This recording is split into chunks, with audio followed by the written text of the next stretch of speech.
প্রিয় বন্ধুরা, আমরা এখন একটু ঘুরতে আসলাম। সব উপভোগ তো আমরা একলা করতে পারি না, তাই আপনাদেরকে একটু দেখাচ্ছি। এই যে ব্রিজের উপরে, এটা বলে বালু নদী। এখানে বালু নদীতে আসছি আমরা। এই যে বালু নদী, এই বালু নদীতে আমরা একটু ঘুরতে আসছি। এই যে দেখুন, আমার এক বন্ধুও আছে, ওই যে ভিডিও করতেছে। আমরা ওই যে এখানে পুরাটা বালু নদী আপনাদেরকে দেখানোর চেষ্টা করতেছি। খুব ভালো জায়গা, তাই আপনাদেরকে দেখাচ্ছি।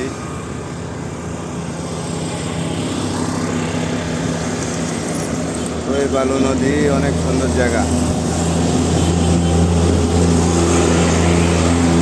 আমরা এখন বালু নদী ব্রিজের উপরে আসছি। সবাইকে ধন্যবাদ। আসসালামু আলাইকুম গাইস, ভালো থাকবেন। অনেক কিছু ধন্যবাদ।